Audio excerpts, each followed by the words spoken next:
अस्सलाम वालेकुम वरहमतुल्लाहि वबरकातुहू। संडे कमेंट बॉक्स के एक नए एपिसोड के साथ मैं मुफ्ती एम कासमी अपने तमाम मुसलमान भाइयों और बहनों की खिदमत में हाज़िर हूँ। और आज का जो एपिसोड है ये एपिसोड 3 जनवरी सन 2021 का एपिसोड है। आप लोगों के बहुत सारे सवालात मेरे सामने हैं और पहला सवाल अलीशा ख़ान ने पूछा है, मुफ्ती साहब अपनी फुप्पो यानी अपने पापा की बहन के साथ हज पर जाना कैसा है, प्लीज़ जवाब ज़रूर दें। मैंने पिछली बार भी सवाल किया था, आपने जवाब नहीं दिया। प्लीज़ जवाब ज़रूर दें। देखिए, आप अगर हज पर जाना चाहती हैं तो अगर आपकी फूफी हज पर जा रही हैं या आपकी खाला हज पर जा रही हैं तो अपनी फूफी या खाला के साथ आप हज पर जा सकती हैं, लेकिन शर्त ये है कि कोई महरम मर्द साथ होना चाहिए। ख़वातीन के साथ, औरतों के साथ कोई महरम मर्द का होना ज़रूरी है। ठीक है, तो नो प्रॉब्लम, हज कर सकती हैं आप, बशर्ते कि कोई महरम मर्द अगर आपके साथ है। टीम 05 ये सवाल पूछते हैं, भाईजान मैं बहुत परेशान हूँ, भाईजान मेरी मदद कीजिए, मेरा जवाब ज़रूर दीजिएगा। भाईजान मुझे नहीं पता था कि सोहबत के बाद सर से गुस्ल करना चाहिए। बहुत बार ऐसा हुआ है कि मैं बाल से नहीं गुस्ल की हूँ, बहुत बड़ी गलती हो गई है। अब मैं क्या करूं और अल्लाह पाक से कैसे माफ़ी मांगूं कि अल्लाह पाक मुझे माफ़ कर दे। बहुत टेंशन में हूं भाईजान, प्लीज़ जवाब ज़रूर दीजिएगा। देखें भाई, गुस्ल जब वाजिब हो जाता है तो फिर गुस्ल मुकम्मल होता है। ऐसा नहीं है कि आप सर को छोड़ दें और बाकी पूरी बॉडी को धो लें, ऐसा नहीं होता है। गुस्ल जब भी होगा जब बाल के बराबर भी कोई भी हमारी बॉडी का हिस्सा सूखा ना रह जाए। अब इनसे ख़ता क्या हुई हमारी बहन से कि इनको जब भी गुस्ल करने की ज़रूरत पड़ी सोहबत के बाद, तो या जब भी गुस्ल इनके ऊपर फ़र्ज़ हुआ, वाजिब हुआ, तो इन्होंने क्या किया कि गुस्ल मुकम्मल नहीं किया बल्कि सर को छोड़ दिया और ये नमाज़ें पढ़ती थी। अब इनको मसला पता चला है। इसीलिए मैं आप सभी मुसलमान भाइयों और बहनों से दरख्वास्त करना चाहता हूँ कि दीन की बातों को आप सीखिए। अगर आपको कोई चीज़ नहीं आती है तो सिर्फ सुनी सुनाई बातों पर अमल करके आप अपनी ज़िंदगी मत गुजारिएगा। आप उलमा से मालूम करिए, दीन के जानकारों से मालूम कीजिए, फिर उसके बाद दीन पर अमल कीजिएगा और दीन को सीखिएगा। देखिए, सीख लेंगे ना आप तो जब भी ज़िंदगी के किसी लम्हे में, किसी भी वक्त में आपको अमल करने की ज़रूरत पेश आएगी तो आप अमल कर लेंगे। लेकिन अगर आप सीखेंगे नहीं आप तो फिर अमल कैसे करेंगे? और अगर अमल करने का आपके दिल में बात आई भी तो आप सीखे हुए नहीं होंगे, तो फिर गलत चीज़ों पर अमल शुरू हो जाएगा। तो मेरी बहन, अब कोई बात नहीं, जो गलती हुई तो हुई, अल्लाह से आप माफ़ी मांगिएगा और अंदाज़ा कीजिए कि आपसे ऐसा कितनी बार हुआ है, कितनी सालों से आप ऐसा कर रही थी। जितनी सालों से आपने ऐसा किया है, मिसाल के तौर पे आपने गौर व फिक्र किया तो आपको पता चला कि 1 साल से आपने ये गलती की है, 2 साल से आपने गलती की है, तो जितनी भी नमाज़ें इस बीच में आपने अदा की हैं वो सारी नमाज़ें आप दोबारा पढ़ें, है ना। धीरे धीरे उन पूरी नमाज़ों को आप दोबारा पढ़ें, ठीक है, और अल्लाह से तौबा करें। गुड्डू खान पूछते हैं, मुफ्ती साहब खैरियत से हैं? भाई अल्हम्दुलिल्लाह, आप लोगों का साथ है और दीन का सीखना सिखाना चल रहा है तो अल्लाह का शुक्र है। मुफ्ती साहब आपसे कुछ सवाल है। नंबर 1, जब हम दुरूद शरीफ पढ़ते हैं तो हुजूर पर सलाम कैसे भेजे जाते हैं? जैसे हम सब लोग एक दूसरे को सलाम करते हैं, प्लीज़ बताएं। हम और आप जब भी नमाज़ पढ़ते हैं तो हुजूर पर सलाम भेजते हैं। दुरूद और सलाम के बगैर तो नमाज ही नहीं होती हमारी। हम और आप नमाज़ पढ़ते हैं तो अत्तहियात में अल्लाह ताला ने खुद सलाम हम लोगों से पढ़वाया है नमाज के अंदर, अस्सलामु अलैका अय्युहन नबिय्यु व रहमतुल्लाहि व बरकातुहू। तो हम जब भी नमाज़ पढ़ते हैं अत्तहियात में हम सलाम भेजते हैं हुजूर पर। तो जब भी अगर हमें सलाम भेजना हुजूर पर, तो वैसे तो हम रोज़ाना ही भेजते हैं, लेकिन नमाज के बाहर भी अगर हमें सलाम भेजना हो तो अस्सलामु अलैका अय्युहन नबिय्यु व रहमतुल्लाहि व बरकातुहू। ये अल्लाह रब्बुल इज़्ज़त का सिखाया हुआ सलाम है, जिसको हम और आप दिन भर में जितनी नमाज़ें पढ़ते हैं सब में सलाम पढ़ते हैं, दुरूद भी पढ़ते हैं, ठीक है। तो ये तरीक़ा है सलाम भेजने का। नंबर 2, सलातुत तस्बीह की नमाज की तस्बीह हम उंगली पर कर सकते हैं, जैसे हम उंगली पर तस्बीह पढ़ते हैं? जी बिल्कुल। आप सलातुत तस्बीह की नमाज़ पढ़ रहे हैं तो आप यूँ हाथ बांधे हुए हैं, आपको तस्बीह याद रखनी है। तो कैसे याद रखेंगे? एक बार पढ़ेंगे तो एक उंगली दबा लें, दूसरी बार पढ़ें तो दूसरी उंगली पर ज़ोर डालें, तीसरी बार पढ़ें तो तीसरी उंगली पर ज़ोर डालें। इस टाइप से आपको याद रहेगा कि आपने तस्बीह कितनी बार पढ़ी है। लेकिन ऐसे शुमार नहीं कर सकते आप कि आप नमाज़ पढ़ रहे हैं और यूँ शुमार करने लगें, है ना। ऐसे भी शुमार कर सकते हैं थोड़ा थोड़ा, लेकिन यह है कि नियत बंदी रहना चाहिए। नंबर 3, क्या ज़ेरे नाफ के हेयर हम इलेक्ट्रॉनिक मशीन से रिमूव कर सकते हैं या बिल्कुल ही जड़ से करना है, नो प्रॉब्लम, इलेक्ट्रॉनिक मशीन से भी आप रिमूव कर सकते हैं। सानू खान पूछते हैं, भाईजान 3 महीने से आपसे क्वेश्चन पूछ रही हूँ, आपने मेरे क्वेश्चन का आंसर नहीं दिया। मैं पिछले 2 साल से आपकी वीडियोस देख रही हूँ, माशाल्लाह आप तो ओल्ड इज़ गोल्ड हैं। बहुत कुछ सीखी हूँ और मेरा पहला क्वेश्चन है कि मैं बहन की शादी हो गई है, शादी कुछ ही 8 साल हो चुके हैं, क्लियर लिखा करें आप लोग, लेकिन उसके हस्बैंड उसको मारता पीटता है, देखने में सुंदर नहीं हो, वो दूसरी शादी करना चाहता है, मेरी बहन को बहुत परेशान करता है। मुफ्ती जी कुछ बताइए जी, क्यों का घर बन जाए। मुफ्ती जी इस क्वेश्चन का आंसर ज़रूर देना। देखिए, आपकी बहन को आपके जो बहनोई साहब हैं वो मारते हैं और दूसरी शादी करना चाहते हैं, इस सिलसिले में आपके बहनोई साहब की तरबियत की ज़रूरत है, आपके बहनोई साहब को अच्छी तालीम देने की ज़रूरत है, जिसके लिए घर के जो बड़े हैं उनसे आप बात करें। और घर के बड़ों की ज़िम्मेदारी ये है कि वो आपके बहनोई साहब को बिठा के समझाएं, दीन की बातें समझाएं, आखिरत की बातें समझाएं। उनके माइंड में जो गलत चीज़ें बैठी हुई हैं उन गलत चीज़ों को ख़त्म करके अच्छी चीज़ें उनके माइंड में डाली जाएँ, है ना। तो जब उनका माइंड वॉश होगा और गलत चीज़ें उनके माइंड से रिमूव होंगी तो वो इंशाल्लाह इस आदत से अपने आप को दूर कर लेंगे और ये जो उनकी बुरी आदत है वो इस बुरी आदत को छोड़ देंगे। तो समझाने की ज़रूरत है, जब समझाया जाता है तो बड़े से बड़े ख़तरनाक और बुरे लोग भी अच्छे रास्ते पर आ जाते हैं। तो समझाने की ज़रूरत है, ये काम आप अपने घर वालों से कहिए करने को और घर के बड़ों से कहिए, ठीक है। बुलाइए, घर के बड़ों का काम ये है कि वो उनको बुलाएं, नाश्ता पानी कराएं, अच्छा अखलाक से पेश आएँ और मोहब्बत से समझाएं, ठीक है। तो इंशाल्लाह वो समझ जाएंगे। मोहम्मद आकिब पूछते हैं, भाईजान मेरा नाम साहिबा है, मैं आपका हर संडे कमेंट बॉक्स सुनती हूँ। मेरा सवाल है, क्या वज़ू से बचा पानी खड़े होकर पीना चाहिए? जी देखिए, 2 पानी ऐसे हैं जिनको खड़े होकर पीना ये मुस्तहब है, एक ज़मज़म है ना, आब ज़मज़म, और दूसरा वज़ू का बचा हुआ पानी।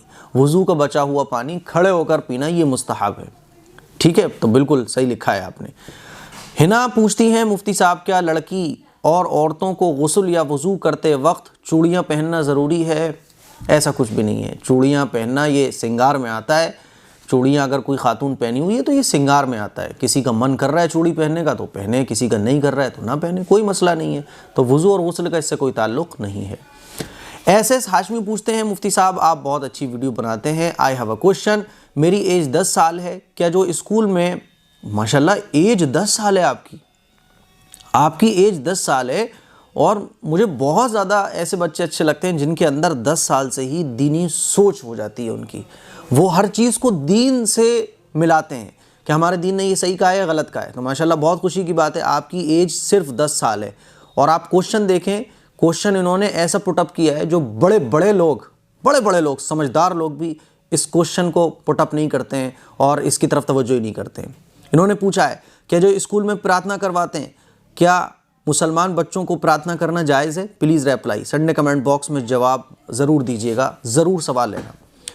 प्रार्थना जो होती है गैर मुस्लिम स्कूलों में, जैसे कि क्रिश्चियन स्कूल जो होते हैं तो वहाँ प्रार्थना के तरीक़े अलग होते हैं, और भी स्कूल्स होते हैं उनमें प्रार्थना के जो तरीक़े होते हैं जिसमें गैरुल्लाह से मदद मांगी जाती है। अगर उस प्रार्थना में गैरुल्लाह से मदद मांगी जाती है, चाहे वो इंग्लिश वर्ड्स के ज़रिए हो या हिंदी लफ्ज़ों के ज़रिए हो, गैरुल्लाह से अगर मदद मांगी जाती है और उसमें कुफरी और शिरकिया कलिमात हैं, तो ऐसे प्रार्थना में हमें शिरकत नहीं करना चाहिए। और ऐसे स्कूल्स में सही बात यह है कि मुस्लिम्स को अच्छे स्कूलों में तालीम दिलवाना चाहिए जहाँ मजहबी कोई चीज़ें ना होती हों, ठीक है। तो ऐसे स्कूल जिनमें प्रार्थना होती है, ऐसी प्रार्थना में शिरकिया कुफरिया जो प्रार्थना होती है, प्रार्थना जो होती है वो उम्मन ऐसी ही चीज़ों से फिलफुल होती है, तो ऐसी चीज़ों से हमें बचना चाहिए और ऐसा नहीं करना चाहिए। और इसकी तरफ पेरेंट्स को तवज्जो देनी चाहिए। होता है क्या है, हम अपने बच्चों को स्कूल में एडमिशन करा देते हैं और सोचते हैं अरे बच्चे ही तो है, हालांकि बचपन एक ऐसी चीज़ होती है कि बचपन में जो बच्चों के साथ होता है बच्चे उसको ही कैच कर लेते हैं। फिर जब यही बच्चे बड़े हो जाते हैं और फिर कुफ्र और शिर्क की तरफ जाने लगते हैं, मुर्तद हो जाते हैं, तो फिर माँ बाप वावेला मचाते हैं, अरे साहब मेरा बच्चा बिगड़ गया। अरे भाई, आपने तालीम ही शुरू से अपने बच्चों को अच्छी नहीं दिलवाई। आप अपने बच्चों को तालीम अच्छी दिलवाएं ना, आप बचपन में अपने बच्चों को इस्लामी तालीम दिलवाएं ताकि बच्चे बचपन से ही कुफ्र और शिर्क की गंदी चीज़ों को जान सकें और बड़े होकर फिर उनके सामने कितना ही बड़ा कुफ्र और शिर्क वाले चैलेंजेस आ जाएं वो उसका मुकाबला कर सकें। तो बहुत अच्छी बात है। मैं सलाम पेश करना चाहता हूँ अपने स्टूडेंट को जो जिनकी उम्र 10 साल है और उन्होंने इतना बेहतरीन क्वेश्चन पूछा है। हमारे तमाम मुसलमान पेरेंट्स को इससे इबरत हासिल करना चाहिए। शबनम मंसूरी पूछती हैं, इस बार मुफ्ती साहब मेरा क्वेश्चन का जवाब ज़रूर देना, मैं परेशान रहती हूँ। 2 मसले हैं मेरे। पहला कि मेरी बहन का रिश्ता नहीं मिल रहा, कोई दुआ बताएं। वालिद साहब नहीं है मेरे। दूसरा, मेरे हस्बैंड के पास काम नहीं है, समझ नहीं आ रहा उन्हें कि क्या काम करें प्लीज़। देखिए, आपके अगर बहन का रिश्ता नहीं मिल रहा है, आप तहज्जुद की नमाज़ पढ़कर 100 मरतबा दुरूद शरीफ पढ़ें और अल्लाह से खूब दुआ मांगें अपनी बहन के रिश्ते के लिए और अपने हस्बैंड के काम के लिए। आपके हस्बैंड को कोई काम नहीं मिल रहा है तो आप अपने हस्बैंड से मशवरा करें, अपने हस्बैंड को समझाएं कि वो क्या चाहते हैं, वो क्या काम करना चाहते हैं। और बाज़ दफ़ा क्या होता है कि हमारी सोच बहुत बड़ी होती है और हम बड़े से ही शुरुआत करना चाहते हैं। और ये नौजवान और उमूमन जो हस्बैंड लोग होते हैं ना, तो ये कुछ लोगों की सोच ही होती है कि कुछ बड़ा करेंगे और वो बड़े के चक्कर में शुरुआत भी नहीं कर पाते, इंतज़ार में रहते हैं। तो मैं यही कहना चाहता हूँ, शुरुआत छोटे से करिए। जो भी आपके समझ में आ रहा है, जिसको भी आप अच्छे से कर सकते हैं, उसकी शुरुआत आप कर दीजिए। थोड़े दिन के बाद अल्लाह ताला उसको बड़ा बना देगा। तो आप अपने हस्बैंड से बात कीजिए, उन्हें समझाइए, है ना। उन्हें कहिए कि भाई छोटे से ही शुरुआत करो। अगर उनकी प्रॉब्लम ये है कि वो सोचते हैं बड़ा ही कुछ होना चाहिए, तो उनको समझाएं कि नहीं, शुरुआत छोटे से ही होती है। छोटा बनकर आप शुरुआत कीजिए। कोई भी ऐसा काम जिसको वो परफेक्टली कर सकते हो, छोटे से शुरुआत करिए, आगे जाके वो खुद ब खुद बड़ा हो जाएगा, है ना। और काम तो बहुत है दुनिया में, बस ये कि मेहनत करने की ज़रूरत है, लगन से करने की ज़रूरत है, समझदारी से करने की ज़रूरत है, राइट वे पर करने की ज़रूरत है। कामयाबी तो आपके कदम चूमेगी। और जो मैंने आपको अमल बताया उसको ज़रूर कीजिएगा। तहज्जुद की नमाज़ पढ़ने के बाद 100 मरतबा दुरूद शरीफ, फिर उसके बाद दुआ। नाजिया करीम पूछती है, मुफ्ती साहब प्लीज़ बता दें, क्या पैर के ऊपर पैर रखकर नहीं लेटना या बैठना चाहिए? नहीं, ऐसा तो कुछ भी नहीं है। बस ये कि जब हमारे बड़े हों तो फिर इस तरह से बैठना ये अदब के ख़िलाफ़ है, ठीक है। तो नो प्रॉब्लम, पैर के ऊपर पैर रखकर लेटा जा सकता है।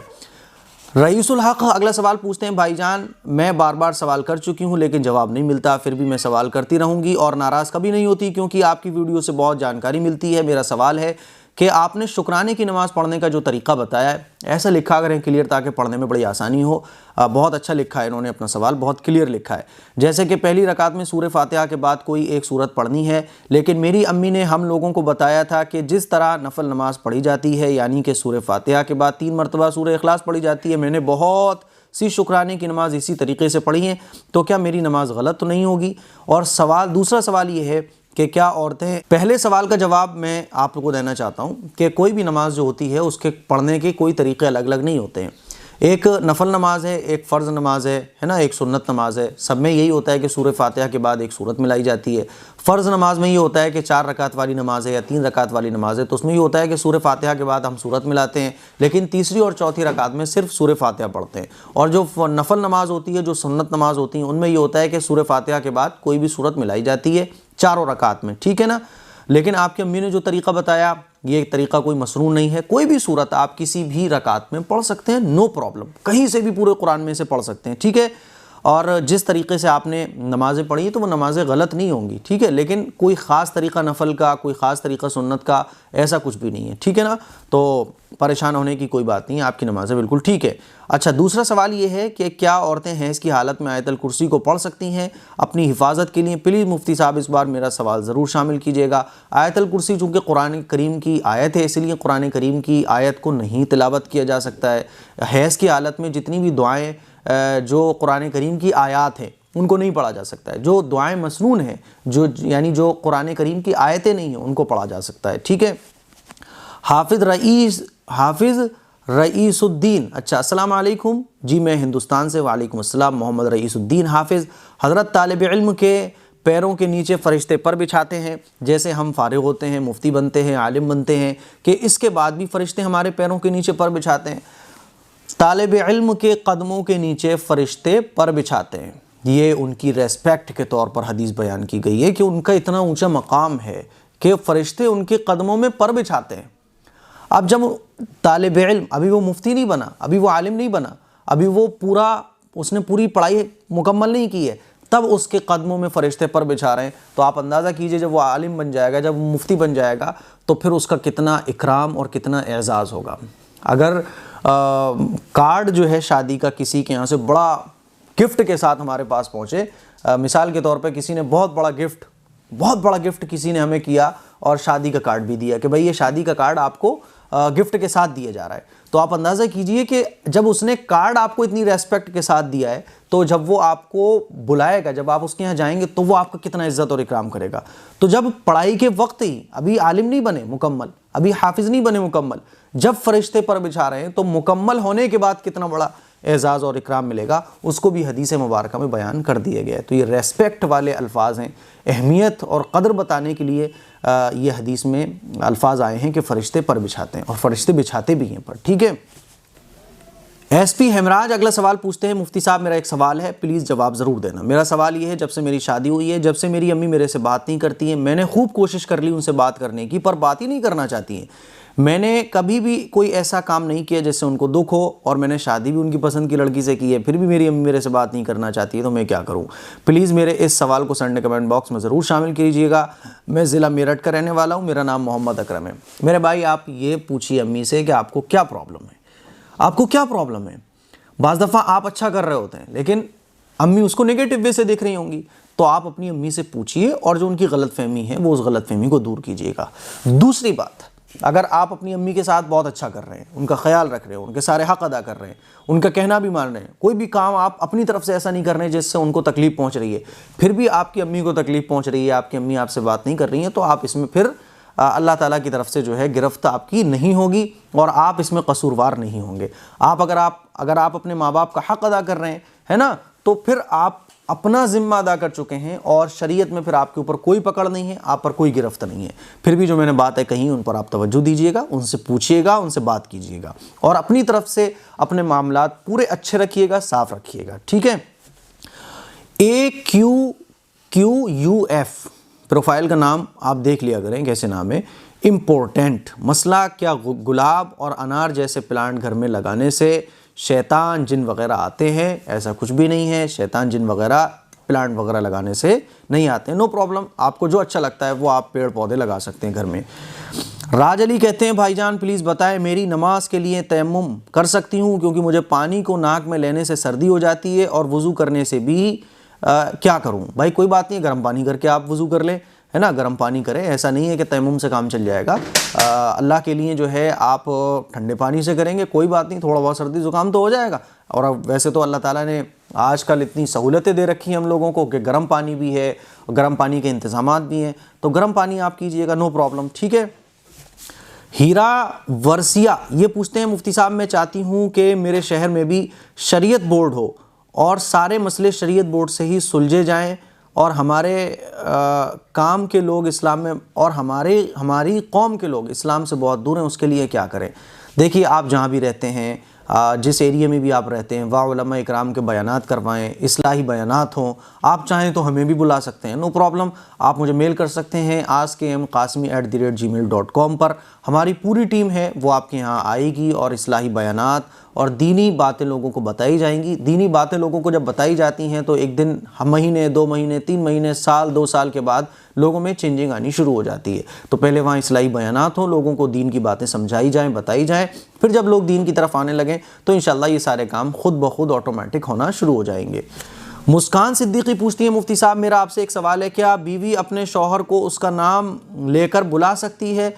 देखिए भाई, बीवी अपने शौहर को उसका नाम लेकर नहीं बुला सकती, ये अदब के ख़िलाफ़ है, तमीज़ तहज़ीब के ख़िलाफ़ है। ठीक है, हमारे हिंदुस्तान में, पाकिस्तान में, और एशिया के जितने भी ममालिक हैं, है ना, बांग्लादेश है, तो इधर जितने भी ममालिक हैं, इसमें जो है शौहर का नाम लेकर बुलाने को मायूब समझा जाता है, और ये चीज़ें उर्फ़ से ताल्लुक़ रखती हैं। इसीलिए बीवी का अपने शौहर को नाम लेकर बुलाना अगरचे जायज़ है, लेकिन बहरहाल ये अदब के ख़िलाफ़ है, तमीज़ तहज़ीब के ख़िलाफ़ है। इसीलिए बीवी को अपने शौहर का नाम नहीं लेना चाहिए। कोई प्यार का नाम या कोई और नाम, अरे जी ओ जी जो चलता है ना, वो लेकर भी आप बुला सकते हैं, लेकिन नाम लेना डायरेक्ट, ये थोड़ा सा बहुत अजीब भी लगता है। मोहम्मद साहिल पूछते हैं, मुफ्ती साहब इस्लाम में खुशबू नाम रखना कैसा है, और इसके माना क्या है? Please reply. खुशबू नाम रखना जायज़ है, खुशबू के माना यही है खुशबू, और क्या है? ठीक है, जो भी हम खुशबू सूंघते हैं वही होती है खुशबू बस, तो खुशबू की तरह आप महकिए। माही सिद्दीकी पूछती है, मुफ्ती साहब मैंने आपसे कई बार ये सवाल किया है, प्लीज़ इस बार आप संडे कमेंट बॉक्स में मेरा सवाल ज़रूर ऐड करें। नंबर 1, क्या दुरूद मुक़द्दस पढ़ना सुन्नत से साबित है? दुरूद मुक़द्दस मुझे नहीं मालूम कौन सा दुरूद होता है, और ऐसा मैंने कोई हदीस से पढ़ा भी नहीं है कि कोई दुरूद मुक़द्दस होता हो। आप मुझे दुरूद मुक़द्दस लिख कर बताएँ, स्क्रीनशॉट लेकर आप मुझे मेल भी कर सकती हैं, उसके बाद मैं बता सकता हूँ कि दुरूद मुक़द्दस कौन सी हदीस से साबित है। नंबर 2, अगर हम किसी को पसंद करते हैं और बात नहीं करते पर अल्लाह से मांगते हैं दुआ में, क्या ये दुरुस्त है?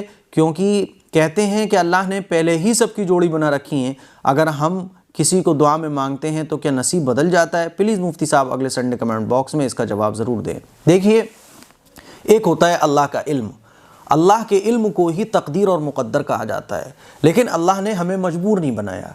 हम चाहेंगे निकाह के वक्त हम कहेंगे कबूल है तभी निकाह होगा। ऐसा नहीं है कि हम कबूल बोल रहे हैं तो अल्लाह हमसे बुलवा रहा है, हम अपनी मर्ज़ी से बोल रहे हैं। तो एक तो होता है अल्लाह का इल्म, अल्लाह के इल्म को तकदीर और मुक़द्दर कहा जाता है, लेकिन हम जो अमल करते हैं, हम जो भी काम दुनिया में करते हैं वो अपनी इस मर्ज़ी से करते हैं। अल्लाह ने हमें मजबूर नहीं बनाया।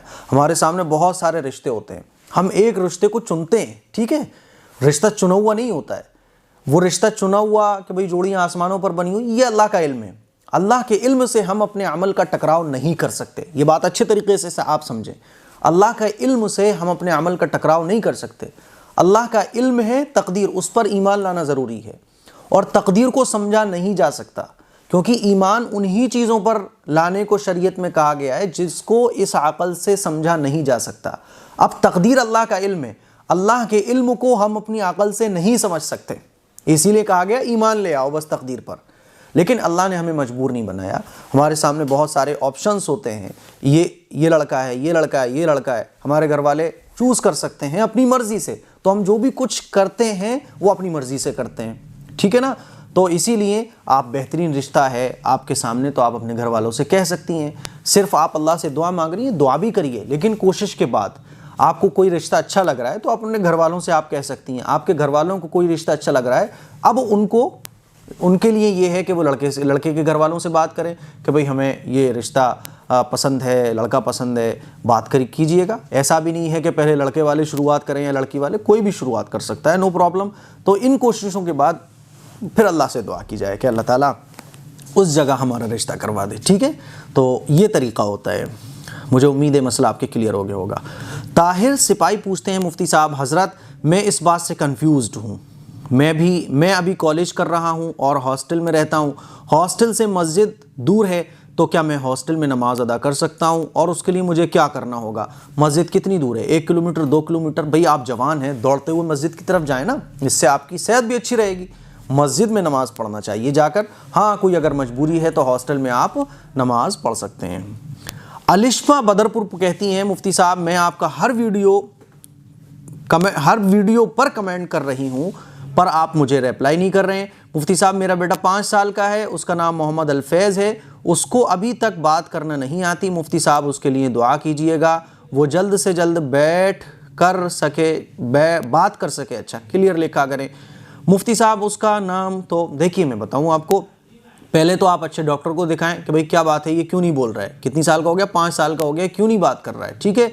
डॉक्टर का ट्रीटमेंट हम चलाएं, अच्छे डॉक्टर का इलाज करवाएं, उसके बाद उससे बेटा अल्लाह बोलो, बेटा अल्लाह बोलो, बेटा अल्लाह बोलो, इस तरह से आप उसको अल्लाह की प्रैक्टिस करवाएं। और नियत ये रखें कि अल्लाह जब भी ये बोलना सीख जाएगा, मैं सबसे पहले तेरा कलाम इसको पढ़वाऊँगा या पढ़वाऊँगी, तो इंशाअल्लाह वो बोलना सीख जाएगा। ये मन्नत मांग लें आप, ठीक है। अच्छा मुफ्ती साहब उसका नाम तो ठीक है, नाम बहुत अच्छा है, अल्फैज़ नाम बहुत अच्छा है, यानी अल्फैज़ कहा जाता है जिससे लोगों को फ़ायदा हासिल हो, तो नाम बहुत अच्छा है। या फिर उसका नाम कुछ बदलना होगा। जो लोग आपको ये मशवरा दे रहे हैं कि नाम बदल लो, वो गलत फहमी का शिकार हैं, ऐसा कुछ भी नहीं होता है, नाम बहुत अच्छा है। अच्छा मुफ्ती साहब खुदा के लिए हमारी मदद कीजिए, मैंने आपकी मदद कर दी है, जो बात मैंने आपको कही है उस पर आप अमल कीजिएगा। भाई ये थे कुछ संडे कमेंट बॉक्स के सवालात। मुझे उम्मीद है आज का संडे कमेंट बॉक्स आपको पसंद आया होगा। और ये हमारा स्टूडियो है, बताइएगा ये स्टूडियो आपको कैसा लगा। और अल्लाह का शुक्र है कि अब काम बहुत अच्छे तरीके से होगा, वेबसाइट का हो या कुरान का हो, कुरान का तर्जुमा हो या मसाइल का हो या कोई और टॉपिक हो, अब इंशाअल्लाह बहुत अच्छे तरीके से हमारा जो दीनी काम है, ऑनलाइन मदरसे का काम है, आप लोगों का मदरसा है, इसका काम अब बहुत अच्छे से होगा। दुआओं की गुजारिश है। अस्सलामु अलैकुम व रहमतुल्लाहि व बरकातुहू।